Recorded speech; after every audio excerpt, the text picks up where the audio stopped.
Do you need to know what you should do to your home here in the Pacific Northwest to prep it for the winter? If so, watch this video. Hey everybody, my name is Darren Rivers. I am the Northwest Realtor and lead of the Rivers Group, and I am a local real estate agent here in Gig Harbor and a resident here in Gig Harbor, which is in the Pacific Northwest. We are getting into winter, or into the fall, which will lead to winter, and there's certain things that homeowners should do to prep their home, and we're gonna go through all of that, from exterior things to interior items that you should address, just so your home is safe and secure for the winter to come. Some of these things, like leaves falling, you're gonna have to kind of keep up on for the next couple months because that's a perpetual thing throughout the fall. But many of the things you can get taken care of now, and you don't have to worry about doing it in the wet and the cold. So let's start from the top down of your house. This is on the exterior, okay? So I've got a ladder behind me. I'm gonna climb up the roof here pretty soon, and there's certain things that you want to evaluate on your roof in this time of year before the winter hits, just to make sure your roof is good for the winter. First, make sure there's not any loose shingles up there. You don't have any potential leaks. You also want to get rid of any debris, pine needles and leaves and things that accumulate up there, especially in the valleys, because that'll help pool water, and any pooling water obviously can lead to a leak, and you don't want that. And then where's that water supposed to go? It's supposed to go into your gutters. And this is the biggest thing, one of the highest maintenance things that you have to do throughout the fall is get those gutters cleaned. Leaves will drop, pine needles drop. Make sure those downspouts are clear as well, because if they're backed up, it's just gonna back up all the way up to the top and you're gonna have water issues. You don't want that. So in regards to your roof, keep in mind, your trees grow over time. Those branches start overhanging. This causes all sorts of problems. First, you get all the drops from the trees, the droppings, such as the pine needles, the leaves. It's also an avenue for rodents like, mice, rats, squirrels, to use the tree to get onto your roof and get into your attic. So you want to try to get those away from your home. I have trees close to my house. They look pretty and stuff, but I maintain them so they're not touching the house, they're not causing any damage that way, and try to make it not quite such an easy street for those squirrels to get onto my roof and then therefore into my attic, because that's a whole nother issue. So many of us have roofs that are supposed to last 30 years or 50 years. I have a 50-year presidential roof. We're in Western Washington. My roof is not gonna last 50 years. Maybe for you, if you have a 30-year roof, after about 20 years or so, you should really keep an eye on it once a year. Maybe have a roofer come out and inspect it just to see how close you are to needing replacement. Obviously, you don't want to replace a roof in the middle of the winter because we might have 3 weeks of straight rain.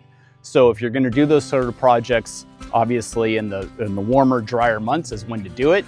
So I talked about the downspouts. Make sure those things are clear, right? Well, also the downspouts, they just kick out just a little bit from the foundation. Unless you're tied into lines that take it out to the sewer, you want to make sure that water gets away from the foundation. All the home inspectors state that it should be at least 3 feet away from the foundation. So you can get those little plastic kind of guides that help push the water away so the water's not dripping out of the downspouts right next to the foundation. You want to get that away.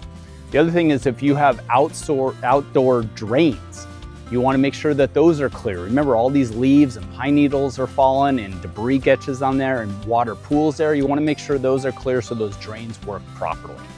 So I get a lot of people asking me about winterizing their home.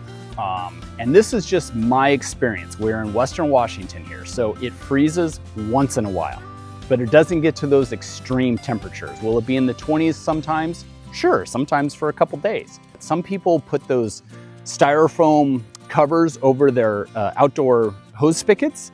I personally have never done that. Realize this outdoor hose spigot sticks out about 3 inches from your home, and that line is tied all the way throughout your home, where your home is heated at 65, 70 degrees. So the radiant heat from that, it's not gonna allow those spigots to freeze, at least in my opinion. I've lived in my home for 20 years. I have never once winterized anything on the exterior, and I have never had a problem. Now that's just me. Do whatever you feel is best. And then speaking of winterizing, a lot of people want to winterize their sprinkler system, right? So they get some sort of air compressor, blow out their sprinklers so there's no water in those lines, so they have no freezing issues. I did this one time. The first year that I lived at my house, I did it. It was a big project, but I got it all done. And then the next year, I kind of just put it off and never did it. And then the next year I never did it. And now 20 years later, I have not winterized my sprinkler system. And again, I've had zero issues. Okay, so the fall is another great time to do some plant and tree maintenance. From what I understand, the best time of year to trim your plants and things like that is when they're not in the active growing cycle. So the fall is when to do it. And you can see with mine right here, I got some scragglers that should probably be trimmed back. It's the perfect time of year to do it. It's best for the plant to do it this time instead of during the growing budding season of the spring. So take care of that in the fall.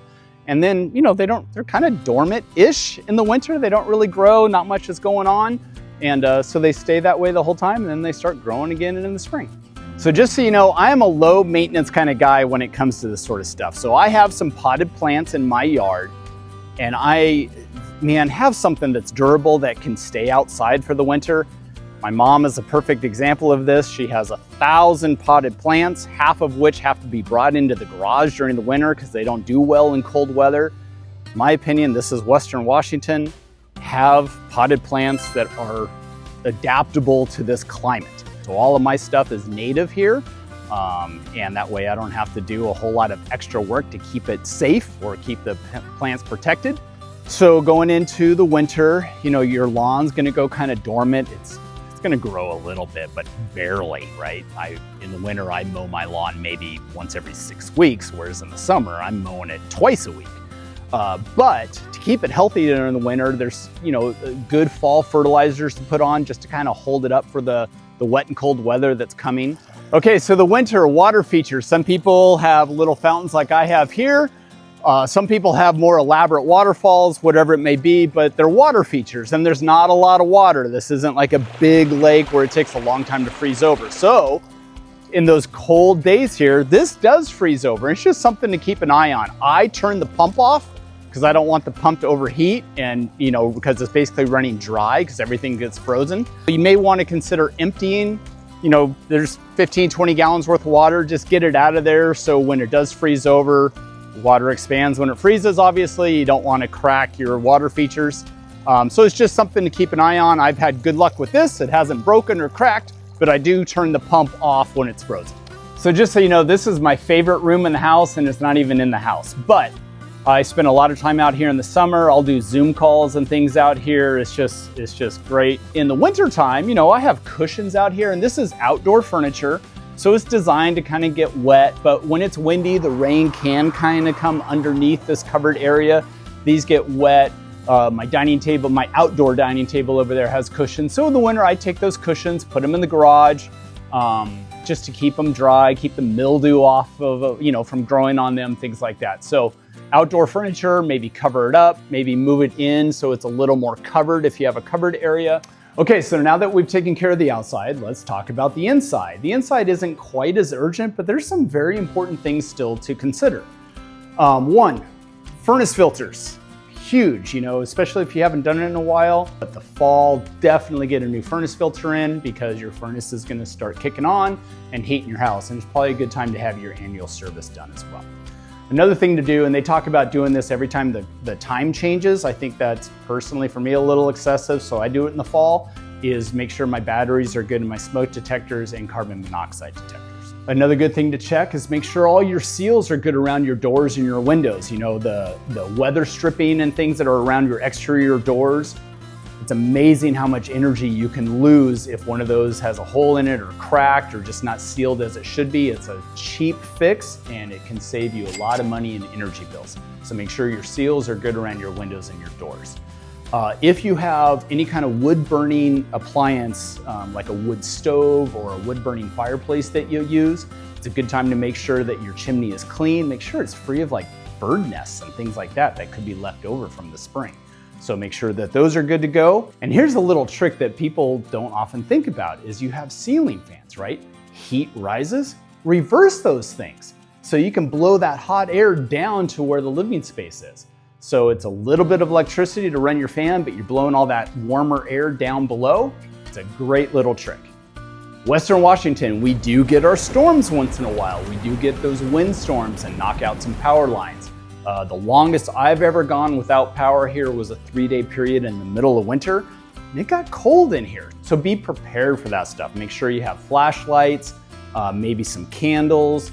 If you do have a generator, make sure you fire it up in the fall and make sure it's ready to run if you need it in the winter. Make sure you have gas for it too.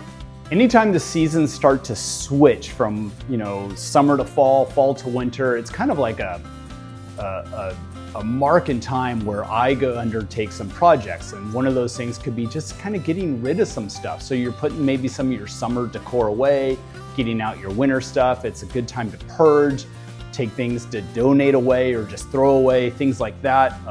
I use those as just kind of benchmarks to clear some of that stuff out myself. So it might be a good idea for you to do that too. If you're starting to accumulate summer stuff over and over and all of a sudden you have more than you can use, get rid of it in the fall. So just to summarize, we went through a whole laundry list of things of what you should do to prep your home heading into the fall and winter. So exterior, get the water away from the house, get the leaves away from anything that drains, like your gutters, downspouts, drains in the ground, whatever it may be. Time to prune those bushes, put the fall fertilizer on your lawn, things like that. Interior, smoke detectors, new filters in your heating system. Get that heating system serviced.